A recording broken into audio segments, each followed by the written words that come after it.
हम zoom out कर लेते हैं। 14 फाइनेंस कमीशन के 4 काम उसने करने थे। टैक्स डेवोल्यूशन है ना, दूसरा पंचायत वाला, third is grant and fourth is other matters refer to him. Tax devolution में हमने बात कर ली, वर्टिकल ऊपर से नीचे कितना भेजोगे 42%, आपस में राज्यों में कितना शेयरिंग होगा वो 5 पैरामीटर वाला हमने फॉर्मूला समझा। और ये अभिजीत सिंह को क्या तकलीफ है वो क्रिटिसिज्म हमने देखी। तो ये पहला पिलर जो था वो खत्म हुआ। अब सेकंड पे आते हैं, पंचायती राज इंस्टीट्यूशन, और उनको पैसा मिलता है राज्य के कंसोलिडेटेड फंड्स में, और उसमें से कितना पैसा देगा तो वो स्टेट फाइनेंस कमीशन तय करेंगे हर एक राज्य की। तो यहाँ पे इनको ऑगमेंट करने के लिए, इनकी मदद करने के लिए क्या करना चाहिए, it is also part of the mandate of the finance commission. तो रेड्डी साहब इस पे क्या बातें करके गए हम अब वो देखेंगे। सबसे पहले ये urban and rural local body, इनके प्रॉब्लम एरिया क्या है। उनके पास एक तो पैसा होता नहीं, इसलिए वो बिजली पानी स्ट्रीट लाइट अच्छी सुविधा दे नहीं सकते। लार्ज स्पेशलाइज्ड स्टाफ को भी वो रख नहीं सकते, क्यों, पैसा नहीं है तो कहां से आप रहे। और इनका आईटी इंफ्रास्ट्रक्चर की बात करें, इनकी बिल्डिंग की बात करें, उसका रिपेयर भी कराना कोई पैसा होता नहीं। इनको पैसा किसने देना चाहिए, तो हमको पता है 73rd अमेंडमेंट बना गया इन द ईयर 1992, और उसमें ऐसा बोला था कि उसी के 1 साल के अंतर्गत हर एक राज्य ने स्टेट फाइनेंस कमीशन बना देना है, और वो बोलेगा कि राज्य के कंसोलिडेटेड फंड में से कितना पैसा देना है, और उसके बाद हर 5-5 साल में ये कमीशन बनते रहना चाहिए। लेकिन वाई.बी. रेड्डी ने रिसर्च करके पता लगाया कि हर एक राज्य ने ये 5-5 साल के रेगुलर इंटरवल पे बनाया नहीं है। कुछ में कि हमारी तो सरकारी नहीं थी और प्रेसिडेंस रूल एंड ये वो करके, तो इस कारण से जो भी डेटा हमको मिला है नीचे से, it is very difficult to synchronize that data in finance commission केंद्र वाले में। दूसरी बात, बहुत स्टेट फाइनेंस कमीशन जो रिपोर्ट देते हैं, कई सरकार उसको लागू ही नहीं करती है, राज्य सरकारें। और लागू क्यों नहीं किया उसका कारण भी वो अपनी विधानसभा में देती नहीं है। कुछ लागू करते हैं लेकिन जो टाइम फ्रेम बताया गया उसके अंदर उसको लागू करते नहीं। तो ये सारी इनकी समस्याएं हैं। समस्या का हल क्या करना चाहिए, तो रेड्डी ने 2 उपाय बताए। पंचायती राज संस्थानों को एक तो हम ग्रांट के रूप में ऊपर से कुछ पैसा दे दे, फर्स्ट थिंग, और एडिशनली ये राज्यों के जो टैक्स हैं और लोकल बॉडीज के टैक्स है उसमें कुछ सुधार लाएं। तो 2 बातें करनी है, पंचायती राज बॉडी को फाइनेंशियली स्ट्रेंथन करने के लिए ऊपर से ग्रांट में पैसा देंगे, और अदर रिफॉर्म। अब आप देखिए ग्रांटिंग एड की बात होगी तो ये मैटर थर्ड वाला पिलर भी पैरेलल ही चलेगा। देख लेते हैं कि 14th finance commission what has it recommended to help the local bodies. Granting के अंदर ग्रांटिंग एड तो आप समझते, ऊपर से कुछ पैसा दिया जाएगा, तो वर्टिकल कितना पैसा दोगे, और फिर सवाल होगा कि हॉरिजॉन्टल एक राज्य में कितना पैसा जाएगा, और फिर सवाल होगा कि वहां पे रूरल बॉडी को कितना मिलेगा और अर्बन बॉडी को कितना मिलेगा, ये एक मुद्दा। और अदर मेजर्स में टैक्स रिफॉर्म लाएंगे, नॉर्थ ईस्ट पे फोकस करेंगे, और म्युनिसिपल बॉन्ड्स लाएंगे, ये सारी बात। यहां से हम बात करते हैं ग्रांटिंग एड में क्या बोल के गए। रेड्डी ने ये बोला कि वो 42% ऑफ डिविजिबल पूल, वो तो अलग बात, उसके अलावा भी केंद्र सरकार ने नीचे 2.87 lakh crore rupees granting aid में देने चाहिए ये पंचायती राज्य संस्थाओं को। तो ऊपर से वर्टिकल में नीचे कितना भेजोगे आप, 2.87, ये परसेंटेज में नहीं, ये तो एब्सोल्यूट फिगर ही उसने बोला 2.87 लाख करोड़, ये आप पैसा नीचे भेजोगे। तो वर्टिकल तो पता चल गया। अब सवाल होगा कि हर एक राज्य को हॉरिजॉन्टल ग्रांट में कितना पैसा दोगे वो पंचायत राज के लिए। तो उसने कुछ वेटेड फॉर्मूला ऐसा बनाया है कि 2011 के मुजब पॉपुलेशन कितनी है प्लस एरिया कितना है, तो 90% वेट इसको, 10% वेट इसको, इस हिसाब से अलग अलग राज्यों के उसने रैंकिंग बनाए हैं। वो रैंकिंग क्या है इतना भी डिटेल में जाने का मतलब नहीं, लेकिन एक बात ये याद रखिएगा, 14th फाइनेंस कमीशन ऐसा पहला फाइनेंस कमीशन नहीं है जिसने बोला कि पंचायत संस्थाओं को ऐसे ग्रांट में पैसा दिलवाइए। 10th finance commission already had recommended that in past. ठीक है, ऊपर से कुछ पैसा नीचे आएगा, हम समझ गए। अब नीचे से पैसा, हमको सवाल होगा कि एक राज्य को पैसा जो भी मिल गया इस वेट के हिसाब से, उसमें से वो रूरल एरिया में कितना जाएगा और अर्बन एरिया में कितना जाएगा, उसके भी रेड्डी ने फॉर्मूला बना के डिस्ट्रीब्यूशन करवाया है। ओवरऑल पिक्चर ये बनता है कि ऊपर केंद्र सरकार नीचे भेजेगी 2.87 लाख करोड़, और पूरे भारत की रूरल बॉडीज को देखे तो 2 लाख करोड़ ग्रांट में मिलेंगे, और अर्बन बॉडीज को देखे तो 87,000 करोड़ ग्रांट में मिलेंगे। तो ऊपर से इतना पैसा नीचे आएगा। अब पैसा आएगा तो बस मन मुताबिक खर्चा करोगे क्या, नहीं, कुछ कंडीशन रखी है। कंडीशन ये रखी, ऊपर से जो पैसा आया नीचे रूरल एरिया में, वहां पे जो ग्राम पंचायत है तो 2 लाख करोड़, और उसके अंदर हर एक का जो जो हिस्सा होगा। रेड्डी ने ये बोला कि उसमें से मान लो हर एक को जो भी पैसा देना है तो 90% बेसिक सभी को दे देना है, वो खराब परफॉर्म करे, अच्छा परफॉर्म करे, रिस्पेक्टिव ऑफ दैट। एडिशनल 10% उनको बोनस दिया जाएगा डिपेंडिंग ऑन परफॉर्मेंस। अब परफॉर्मेंस कैसे मेजर करोगे कि आपकी ग्राम पंचायत ने पिछले सालों में ऑडिटेड रिपोर्ट दिया है कि नहीं, ऊपर आपको ये स्कीम या कोई भी हेल्थ ड्रिंकिंग वाटर पैरामीटर्स, तो आप उसमें कितना अच्छा काम किया है, दोस्त performance criteria will be evaluated और उस हिसाब से 10% ग्रांट का पैसा जाएगा। तो रूरल एरिया में क्या है, ऊपर से पैसा आएगा 2 लाख करोड़ और जो 90 बेसिक एंड 10% परफॉर्मेंस इस हिसाब से। अर्बन एरिया में क्या नियम किया गया, ये अपने म्यूनिसिपलिटी वगैरह को उनको 80% मिलेगा बेसिक ग्रांट, मतलब इरेस्पेक्टिव ऑफ परफॉर्मेंस, और एडिशनल 20% डिपेंडिंग ऑन परफॉर्मेंस।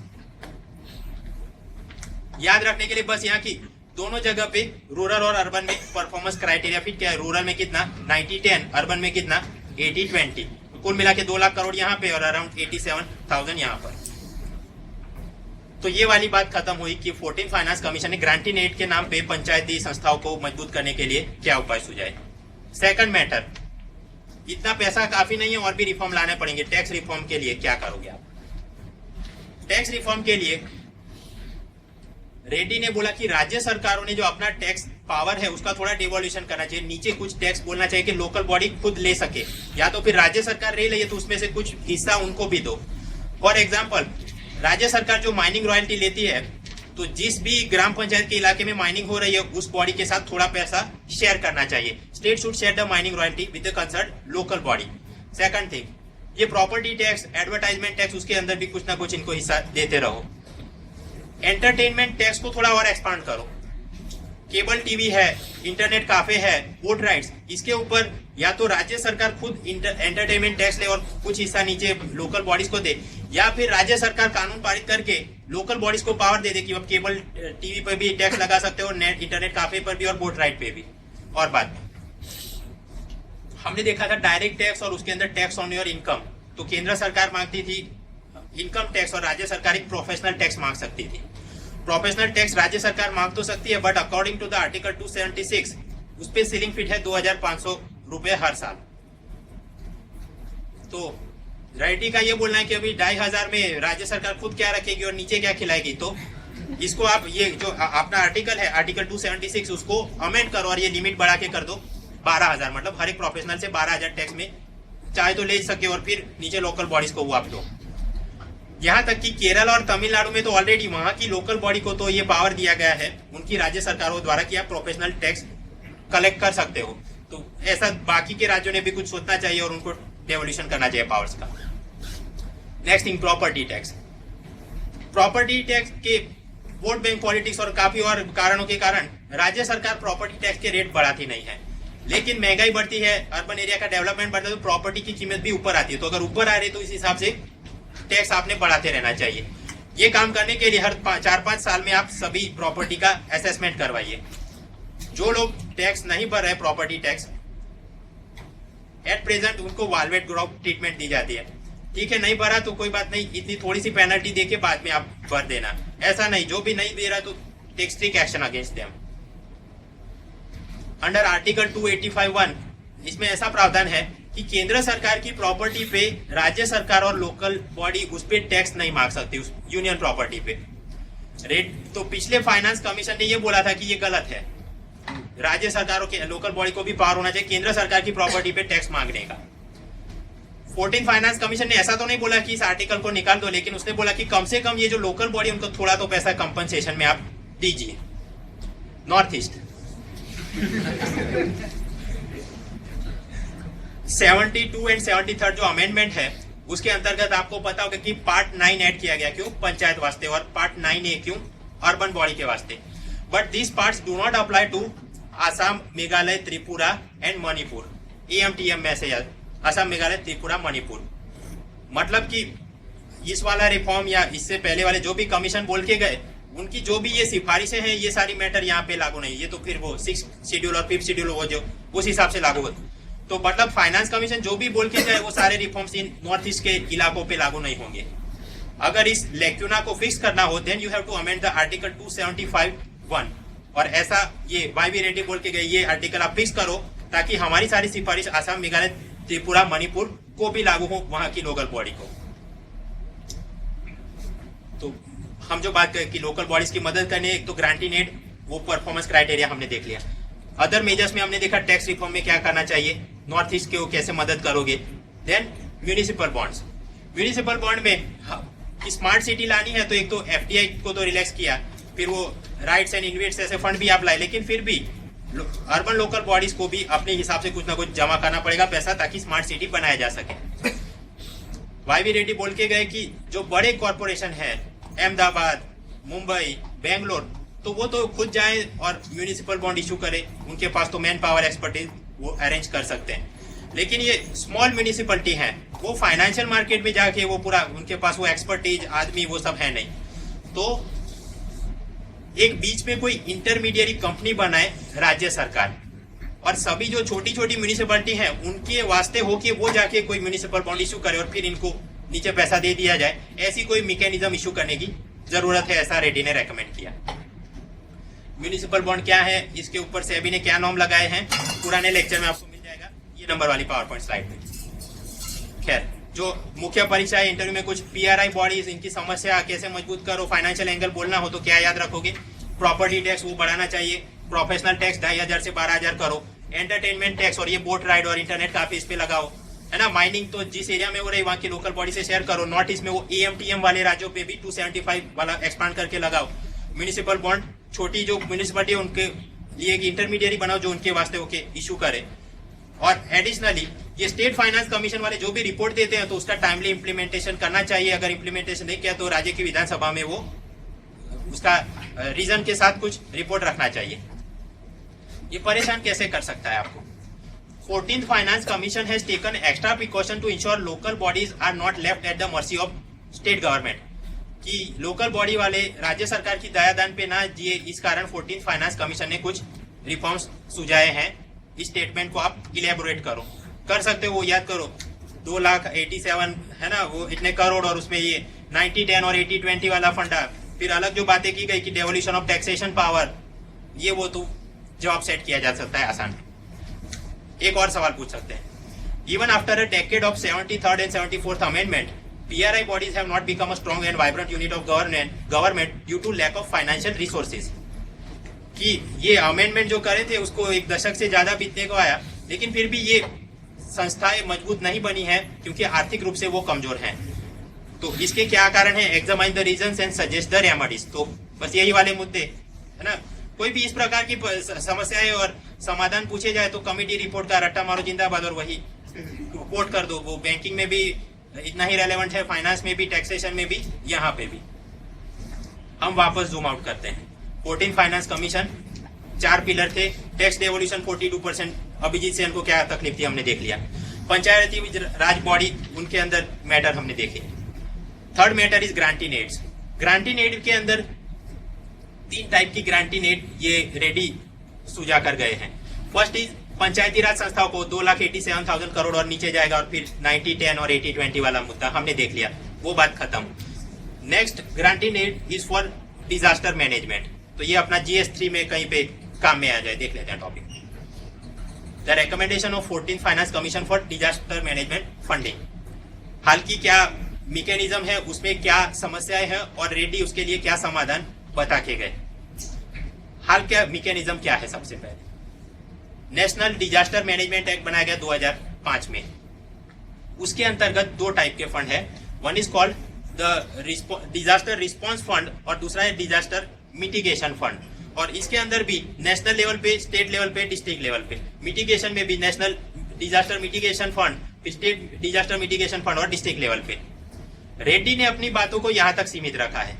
ये जो है डिजास्टर रिस्पांस फंड केंद्र सरकार के, राज्य सरकार के और डिस्ट्रिक्ट के, इस वाली बात पे वो बोल के गए। यहाँ पे उसने कोई रेकमेंडेशन इसलिए नहीं किया है कि many states have not implemented this mitigation funding, तो बोलने के लिए कुछ बचा ही नहीं। रेड्डी ने पूरा फोकस किया है रिस्पांस वाले पे। हमने बजट के वक्त बात करें कि एक पहले था national calamity and contingency fund, उसको मर्ज कर दिया किसके साथ, नेशनल डिजास्टर रिस्पांस फंड के साथ। और ये किसका हिस्सा है, पब्लिक अकाउंट का, तो वोटिंग में आएगा, पार्लियामेंट का मतलब परमिशन नहीं चाहिए। खैर, तो ये पर्टिकुलर इस फंड के अंदर क्या समस्या है, नेशनल डिजास्टर रिस्पांस फंड, इसकी समस्या क्या है। हमने देखा कि पहले एनसीसीएफ को इसके साथ मर्ज तो कर दिया, लेकिन यहाँ पे जो पैसा अरेंज करते हैं कैसे, ज्यादातर ये कस्टम एक्साइज और दूसरी चीजों पे केंद्र सरकार उस पे जो सेस लगाती है उसमें से पैसे का जुगाड़ करके इस फंड के अंदर पैसा भरते हैं। लेकिन साथ ही हमने ये देखा कि गुड्स एंड सर्विसेज टैक्स जब लाया जाएगा तो ये सेस सरचार्ज का पूरा सिस्टम धीरे धीरे खत्म हो जाएगा। तो खत्म हो जाएगा तो फिर इस फंड में कैसे पैसा आ जाएगा, फंड खाली हो जाएगा। इसलिए रेड्डी ने बोला कि we have to design some new arrangement to get money in this fund. New arrangement में क्या कर सकते हैं कि प्राइवेट डोनर अगर इसमें कुछ पैसा डालना चाहे तो उनको एडिशनल टैक्स एग्जेम्पशन वगैरह दिया जाए। कॉर्पोरेट सोशल रिस्पॉन्सिबिलिटी के नाम पे जो फंडिंग दिया जाता है तो उनको ये बोला जाए कि नहीं, आप खुद काम करने की जरूरत नहीं, हमारी तिजोरी में पैसा डाल दो और फिर हम देख लेंगे। उस हिसाब से कुछ कंपनीज एक्ट में आप रिफॉर्म करिए, कुछ तो मैकेनिज्म बनाना पड़ेगा, वरना जीएसटी आने पर ये तिजोरी खाली हो जाएगी। Next thing, national disaster response fund. तो स्वाभाविक डिजास्टर के सामने रिस्पॉन्स में नीचे पैसा देते होंगे ये लोग, लेकिन ये जब पैसा देते हैं on selected disasters only. Official list जो होम मिनिस्ट्री ने बनाई है उसके अंदर कौन कौन से नाम है, cyclone, yes, drought, earthquake, fire, flood, tsunami, hail storms, landslides, avalanches, cloud burst, pest attack, और जो लेटेस्ट ऐड किए गए कोल्ड वेव्स एंड फ्रॉस्ट। ये ऑरेंज में इसलिए क्योंकि ये रिसेंटली ऐड किए गए तो एमसीक्यू में परेशान कर सकते हैं। खैर, इसमें समस्या एक क्या है, रेड्डी का बोलना है this is list very limited, इसको एक्सपांड करने की जरूरत है ताकि स्टेट स्पेसिफिक कैलेमिटीज को ऐड किया जा सके। फॉर एग्जांपल हीट वेव्स, अब देखो यहाँ पे हीट वेव नहीं है लेकिन पर्टिकुलर राजस्थान में उसके कारण बहुत सारा नुकसान हो रहा होगा। कोस्टल इरोजन वो भी पिछले वाले लिस्ट में नहीं है, इसको ऐड करो आप। Bamboo flowering, bamboo flowering disaster कैसे, बाम्बू फ्लावरिंग होने के बाद द प्लांट डाइज, वो खत्म हो जाता है तो उसके ऊपर हैंडीक्राफ्ट वाले जितने भी नॉर्थ ईस्ट में लोग रहते होंगे उनका पूरा लाइवलीहुड गेट्स अफेक्टेड। तो ये भी एक प्रकार का डिजास्टर है, तो इसको भी ऐड करो ताकि डिजास्टर रिस्पॉन्स फंड से राज्य को मदद मिल सके। Even snake bites, attacks by monkeys and elephant, क्योंकि उससे किसानों को बहुत नुकसान होता है, particular in the south India. Elephant attack में तो बहुत किसानों को नुकसान, तो उनकी भी मदद होनी चाहिए। But unless and until you expand this calamity list in NDRF it can not be done. तो आप एक्सपांड करो, ये उसने बातें की। तो वापस थोड़ा जूम आउट करें, नेशनल डिजास्टर रिस्पॉन्स फंड है ना, 3 स्टेज पे था, नेशनल, स्टेट और डिस्ट्रिक्ट लेवल पे। तो नेशनल लेवल पे जो फंड है उसमें रेड्डी क्या बोल के गए, एक तो ये जीएसटी आएगा तो तिजोरी खाली हो जाएगी, तो न्यू मैकेनिज्म फॉर फंडिंग लाओ। एंड सेकंड, ये कैलेमिटी लिस्ट है उसको आप थोड़ा एक्सपांड करो। 2 बातें यहाँ पे याद रखनी है। अभी आगे चलते हैं स्टेट पे, कि स्टेट के भी स्टेट डिजास्टर रिस्पॉन्स फंड है। स्टेट डिजास्टर रिस्पॉन्स फंड में पैसा कैसे आता है, फाइनेंस कमीशन ग्रांट तय करता है क्योंकि इसको पावर है अंडर आर्टिकल 275(1). उस हिसाब से फाइनेंस कमीशन बोलेगा, उस हिसाब से केंद्र सरकार राज्यों को पैसा देगी इस वाले फंड में। लेकिन अब तक जो कन्वेंशन ऐसा रहा कि जनरल कैटेगरी वाले जो राज्य थे वहां पे मैकेनिज्म था 75-25, मतलब 75% केंद्र देगी, बाकी राज्यों ने निकालना पड़ेगा। और वो स्पेशल कैटेगरी वाले राज्य थे, आप याद करो हमने लिस्ट अभी देखा है ना, तो वहां पे वो मैकेनिज्म था 90 केंद्र देगा, 10 राज्य निकालेंगे। रेड्डी 14 फाइनेंस कमीशन ये बोल के गए कि ये जनरल और स्पेशल कैटेगरी होनी नहीं चाहिए, सभी को निकाल के एक नया मैकेनिज्म 90-10, 90% केंद्र दे, 10% ये लोग निकाले और इनका ये स्टेट डिजास्टर रिस्पॉन्स फंड काम करे। नेक्स्ट थिंग, इनको ये जो पैसा देना चाहिए रेशियो तो हमने बना दिया, बट इंडिविजुअल राज्य को कितना देना चाहिए, अगेन वही सवाल कि हॉरिजॉन्टल आप कैसे डिस्ट्रीब्यूट करोगे, इन एब्सोल्यूट फिगर इतने करोड़, इतने लाख, इतने करोड़। रेड्डी ने बोला कि हर एक राज्य का हैजार्ड रिस्क वल्नरेबिलिटी इंडेक्स बनाओ ताकि जो वल्नरेबल स्टेट है उनको ज्यादा पैसा दिया जा सके। फॉर एग्जांपल, भगवान ना करे सूरत में बाढ़ आ जाए और उतना ही इलाका तबाह हो, उसी वक्त मान लो कि मणिपुर में भी बाढ़ आ जाए, तो रिलीफ कैंप या रिस्पॉन्स के नाम पे जितने आदमी भेजने पड़ेंगे, जितना पेट्रोल डीजल खाना भेजना पड़ेगा, it will be relatively cheaper in from से Mumbai to Surat compare to Mumbai से मणिपुर भेजना हो। क्यों, वो पूरा अंतरियाल इलाका है और बीच में वो बंद और हिल डिस्ट्रिक्ट वगैरह, तो मतलब कि ऐसे जो हाई रिस्क एरिया है वहां पे जब आप फंडिंग में पैसा जाएगा तो अब इन्फ्लेशन और लेबर कॉस्ट और हार्डशिप इन सबको आपने काउंट करना चाहिए। अभी के लिए तो सभी राज्यों को आप एक ही चाबुक से हाँक रहे हो कि ठीक है इतने एरिया में तकलीफ है तो एक आदमी के मल्टीप्लाइड विद इतना रुपए तो हम ये देंगे, ये गलत है। हर एक राज्य का अलग से हैजार्ड रिस्क वल्नरेबिलिटी इंडेक्स बनाइए आप। और कुल मिला के जो पैसा देना है रेड्डी ने बोला 61,000 करोड़ रुपीस देना है, ये सभी राज्यों का कुल मिला के, ऊपर से इतना देंगे, आपस में कितना बांटोगे? Well that will be depend on hazard risk vulnerability index, जब वो प्रिपेयर हो इस हिसाब से आप बांटेंगे। हम वापस जूम आउट कर ले, नेशनल डिजास्टर रिस्पांस फंड की बात कर रहे थे। नेशनल लेवल पे जो फंड है उसमें तो एक तो फंडिंग की न्यू मैकेनिज्म और कैलेमिटी लिस्ट आप बढ़ाओ। स्टेट लिस्ट में हमने देखा एक तो 90-10 शेयरिंग का रूल और दूसरा की वल्नरेबिलिटी इंडेक्स बनाओ। थर्ड थिंग, डिस्ट्रिक्ट लेवल पे इस कानून के अंतर्गत हर एक राज्य के हर एक जिले में कंपलसरी है कि उन्होंने भी अपना डिस्ट्रिक्ट डिजास्टर रिस्पांस फंड बनाना चाहिए, ये कंपलसरी है अभी। लेकिन समस्या ये है कि कई राज्य ऐसे जहां कभी कोई डिजास्टर आता ही नहीं, फिर भी उन्होंने एक तरफ पैसा रखना पड़ता है। It can not be use for other developmental activities. तो रेड्डी का ये बोलना है इसको नॉन कंपलसरी कर दो। फॉर एग्जाम्पल अहमदाबाद में होना चाहिए, हाँ यहाँ पर होना चाहिए, क्या गांधीनगर में होना चाहिए? Perhaps it will be wise to make it non compulsory. क्यों? क्योंकि साबरमती में कभी इतनी बाढ़ आ ही नहीं सकती कि वो गांधीनगर डूबा सके। भगवान ना करे भूकंप भी आ जाए तो इतनी बड़ी वहां इमारत भी नहीं है कि बहुत बड़ा नुकसान हो सके, है ना। और अगर हो भी जाए तो राज्य सरकार का भी यहाँ फंड तो है, वो पैसा बेच सकते हैं। मतलब कि अभी जो हर एक राज्य के अंदर हर एक जिले में आपने कंपलसरी फंडिंग करवाना, इतने पैसे एक बाजू रखने हैं बैकअप में, दैट इज नॉट राइट। आप उसको नॉन कंपलसरी कर दो। इसके रिलेटेड मतलब ये तो जो बातें करी, इसका हिंदी क्या होगा? राष्ट्रीय आपदा आकस्मिक शुल्क, ये वो हिंदी और गुजराती में देनी हो तो आप ये देख लीजिएगा, ठीक है। सवाल कैसे निकल सकते हैं डिजास्टर फंडिंग वाले एरिया में से? एमसीक्यू ऐसा बन सकता है, who gives the money in SDRF? केंद्र भी देती है, राज्य भी, और कितना देती है तो वो हमने अभी के लिए समझा, और एफसी ने क्या रेकमेंड किया वो भी हमने, तो इस हिसाब से स्टेटमेंट बना के कुछ पूछ सकते हैं। Second, national disaster management act में कितने प्रकार के फंड है? तो हमने देखा एक तो रिस्पांस का, मिटिगेशन का और मल्टीप्लाई विद 3 है, नेशनल, स्टेट एंड डिस्ट्रिक्ट, तो 6 कुल मिला के फंड हो गया, और ये वो आप बात कर सकते हैं। Then official list of calamities, उसमें कौन से नहीं है, ऐसा कुछ एमसीक्यू निकल सकता है। मुख्य परीक्षा में कैसे पूछ सकते हैं? Discuss in brief the constraints in disaster response funding in India and list the remedies suggested by 14th finance commission. कि अभी डिजास्टर रिस्पांस फंडिंग में क्या समस्या है और उसके सामने क्या दवाई करनी चाहिए, क्या बोल के गए रेड्डी साहब, आप लिखिए।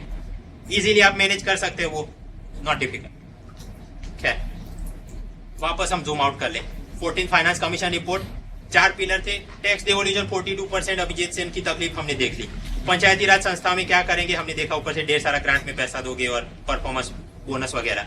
ग्रांट इन एड में जो बात करनी थी, पंचायती राज को जो देनी है हमने अभी बात कर। डिजास्टर मैनेजमेंट में जो दवाइयां करनी थी नेशनल, स्टेट और डिस्ट्रिक्ट में हमने देख लिया। कुछ और बातें कि ये जो टैक्स डिवोल्यूशन किया गया उसके बाद भी कुछ ऐसे राज्य होंगे जहां पे रेवेन्यू डेफिसिट वो मैनेज नहीं कर पा रहे हैं और उन्हें ग्रांट में कुछ पैसा देना चाहिए, तो उसके पैरामीटर्स वगैरह रेड्डी ने तय किया, बट टेक्निकली और उसमें एग्जाम वर्दी कुछ खास है नहीं, तो वो सीधा मैं एलिमिनेट कर देता हूँ। और एक चौथा भी ग्रांट इन एड में मुद्दा था, सेक्टर स्पेसिफिक ग्रांट्स। पिछले वाले कमीशन देते थे, लेकिन रेड्डी ने बोला ऐसा sector specific grants, for example आपके राज्य की जुडिशरी को बढ़िया करने के लिए या पुलिस को बढ़िया करने के लिए अलग से ग्रांट में पैसा दें। पहले वाले देते होंगे, मैं नहीं दूंगा। Why? Because I have already give you high devolution, है ना, 42%, तो ढेर सारा पैसा आपको दिलवा दिया। आप खुद देखो अपनी जुडिशरी और खुद police management. Sector specific, MCQ में याद रखना, sector specific grants are not given in the 14th finance commission report. केवल 3 टाइप की ग्रांट दी गई है, कौन सी? पंचायती राज, डिजास्टर मैनेजमेंट और रेवेन्यू डेफिसिट कम करने वाली, 3 टाइप की, ये तो है ही नहीं। अब अपना चौथा मुद्दा, टैक्स डिवोल्यूशन खत्म, पंचायती राज खत्म, ग्रांट खत्म, अदर आइटम्स कि जो आप या तो प्रेसिडेंट ने बोला था कि ये मुद्दे में भी आपको हमको बताओ, तो वो अदर एरियाज में रेड्डी क्या आपको बता के गए।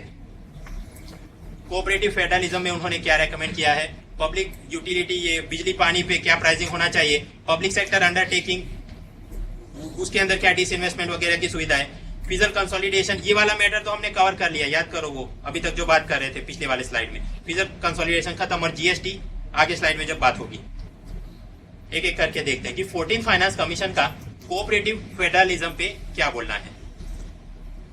फाइनेंस कमीशन ने ये बोला कि टैक्स डेवोल्यूशन तो वो तो हमारे अधिकार क्षेत्र में हम बोल सकते हैं 32%, 42%, लेकिन इसके अलावा भी सेंट्रल एक्सपेंडिचर स्कीम भी होनी चाहिए, स्टेट की भी स्कीम होनी चाहिए, प्लान एक्सपेंडिचर ये भी होना चाहिए। बट ये जो सारी सोशल सेक्टर स्पेंडिंग होगी वो अकॉर्डिंग टू कॉन्स्टिट्यूशन इस पे हमारे बोलने का कोई हक है नहीं। एंड सेकंड थिंग, ये प्लानिंग कमीशन और नीति आयोग, तो उसके अंदर राज्य सरकारों को कुछ बोलने का खास हक है नहीं। इसलिए मैं ये बोलता हूँ, मैं ये सुझाव करता हूँ कि अंडर द आर्टिकल 263 जो इंटर स्टेट काउंसिल का प्रावधान किया गया है, उन्हीं को आप यूज करें और उस हिसाब से नक्की किया जाए कि ये सोशल सेक्टर स्पेंडिंग, तो उसमें कौन कौन से अपना शिक्षा, स्वास्थ्य, ये वो चीजें कहाँ पे कितने फंडिंग की आवश्यकता है, किस टाइप की वहां पे स्कीम डिजाइन करनी चाहिए, यूनियन स्टेट ने क्या उसमें कंट्रीब्यूशन 90-20 वगैरह होना चाहिए, ये आप सोचो। कौन? इंटर स्टेट काउंसिल वाले। प्लस नॉर्थ ईस्ट पे आप फोकस कीजिए, सस्टेनेबल डेवलपमेंट इन्वायरमेंट पे फोकस कीजिए, ये सारी बातें वो बोल के गए। कोऑपरेटिव फेडरलिज्म में उसका मुख्य मुद्दा यही है कि इंटर स्टेट काउंसिल को प्रमोट किया जाए और उस हिसाब से सारी ये स्कीम पॉलिसी तय की जाए। Second thing, pricing of the public utility.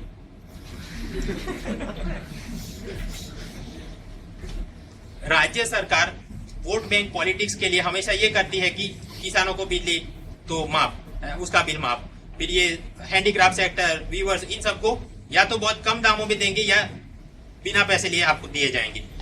जब ऐसा किया जाएगा तो स्वाभाविक है जो इलेक्ट्रिसिटी डिस्ट्रीब्यूशन कंपनी होगी या डिस्कॉम होगी उसको नुकसान होगा, और नुकसान की भरपाई किसने करनी पड़ेगी?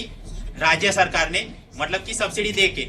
लेकिन बहुत सारे राज्य ऐसे हैं जो नीचे तो योजना लागू कर देते हैं, लेकिन सब्सिडी जब देने की बात आए तो वो मुकर जाते हैं, वो बाद में देते हैं, पूरा मैटर खराब हो गया। तो फाइनेंस कमीशन ने ये बोला कि अपना जो इलेक्ट्रिसिटी एक्ट 2003 है उसको अमेंड करो और ऐसे जो राज्य हैं उनको पेनल्टी के रूप में उससे पैसा लेके नीचे जो नुकसान हो रहा है उन डिस्कॉम को दिया जाए, पहली बात। सेकंड, हर एक राज्य में एक स्टेट इलेक्ट्रिसिटी रेगुलेटरी कमीशन बनाना है अकॉर्डिंग टू द एक्ट, लेकिन इसको भी पावर देना चाहिए और उसके फंडिंग के लिए फंड भी है statutory provided, state electricity regulatory commission fund. बहुत सारे राज्यों ने तो ये फंड बनाया भी नहीं है, और बनाया तो उसमें पैसा वो डाल नहीं रहे, तो उनको भी आप सजा करो। आगे बात, पब्लिक यूटिलिटी में रेलवे भी आएगा, तो रेल टैरिफ अथॉरिटी बनाया गया, बट एट प्रेजेंट वो क्या है? एक एडवाइजरी बॉडी है, उसकी बात मानना नहीं मानना वो रेल मिनिस्ट्री की मर्जी की बात है। तो इसको स्टैट्यूटरी स्टेटस देना चाहिए, उसके लिए ये रेलवे एक्ट ऑफ 1989 इसमें सुधार करके इसको ये स्टेटस देना पड़ेगा। मेरे ख्याल से जनवरी 2015 में कैबिनेट ने ये पास भी कर दिया है अब, लेकिन जब वो कानून में सुधार लाएंगे तब जाके ये स्टैट्यूटरी बॉडी बनेगी। तो ये भी रंगराजन का, सॉरी वाई रेड्डी का ये रिफॉर्म है। नेक्स्ट थिंग, रोड सेक्टर में इंडिपेंडेंट रेगुलेटर बनाने की आवश्यकता है कि ये टैक्सी, बसेस, रिक्शा, तो इनके क्या आइडियल फेयर होनी चाहिए और सर्विस बेंचमार्क भी नक्की करने चाहिए, और उसके साथ ग्राहक के साथ कुछ गलत हो रहा है तो उसकी मदद करो। इसके लिए हर एक इंडिपेंडेंट रोड सेक्टर का रेगुलेटर होना चाहिए रोड सर्विसेज के लिए। एडिशनल मैटर्स, पानी में क्या सुविधा लाएंगे? हर एक राज्य ने वाटर रेगुलेटरी अथॉरिटीज WRA बनानी चाहिए। ये रेगुलेटरी अथॉरिटी पानी का काम देखेगी, पीने का पानी, इरिगेशन का पानी और इंडस्ट्रियल यूज का पानी। मतलब कौन से सेक्टर में कितना पानी देना चाहिए, उसके ऊपर कितना सर्विस चार्ज वगैरह लेना चाहिए, वो सारा कौन तय करेगी? ये ऑटोनॉमस बॉडी तय करेगी। ऐसा नहीं कि बस वो सरकार आ गए और उनको मुफ्त बिजली पानी देंगे, तो नहीं, ऐसे नहीं। हर एक कस्टमर के ऑफिस घर में आप वाटर मीटर लगाएंगे और वो मीटर लगाने का खर्चा भी कस्टमर की जेब से आप वसूलेंगे। इससे क्या होगा? एनवायरमेंट को मदद होगी, क्योंकि अब मीटर लगाए तो मन मुताबिक कोई पानी बिगाड़ेगा नहीं, और जो जितना मीटर लगा है उस हिसाब से पानी आप यूज करेंगे तो आपने पैसा देना पड़ेगा, तो राज्यों को पैसा जाएगा और उनकी वो रेवेन्यू डेफिसिट वगैरह कम होने में सुविधा होगी। 14 फाइनेंस कमीशन जो 4 पिलर थे, टैक्स देख लिया, पंचायत राज, ग्रांट इन एड, अदर्स में हमने बात करी कोऑपरेटिव फेडरलिज्म मेन मुद्दा था, inter state council, public utility में उसने बात की, एक तो राज्य सरकारों को सजा दो, क्यों? क्योंकि वो सब्सिडी का पैसा नहीं दे रहे डिस्कॉम को, और स्टेट वो रेगुलेटरी फंड में पैसा नहीं दे रहे। उसके बाद रेल टैरिफ अथॉरिटी, तो उसको स्टैट्यूटरी स्टेटस दो, वाटर तो उसके लिए अलग अथॉरिटी बनाओ और हर एक के मीटर लगाओ, ये सारी बातें। एडिशनल मैटर्स, ये जो है पब्लिक सेक्टर अंडरटेकिंग, उसमें क्या सुधार की आवश्यकता है, वो हम इकोनॉमिक सर्वे और उसका इंडस्ट्रियल सेक्टर और PSC डिसइन्वेस्टमेंट की बात करेंगे, तो ये वो मुद्दे वहीं पे जोड़ लेंगे ताकि एक bigger picture can be created. Physical consolidation में क्या करना चाहिए, वो सारी बातें हमने याद करो भाई। वो सैलरी के लिए जो पे कमीशन है उसको एक्सपांड करके पे परफॉर्मेंस कमीशन, वो सारी बात हमने पिछली साइड में की, वो वहां पे कर दिया, तो आगे कुछ बोलने को बचा नहीं। गुड्स एंड सर्विसेज टैक्स में वो क्या बोल के गए, तो ये सारा जब GST पढ़ेंगे तो साथ ही में वो भी कवर कर लेंगे कि 14 फाइनेंस कमीशन का इस पे क्या बोलना है।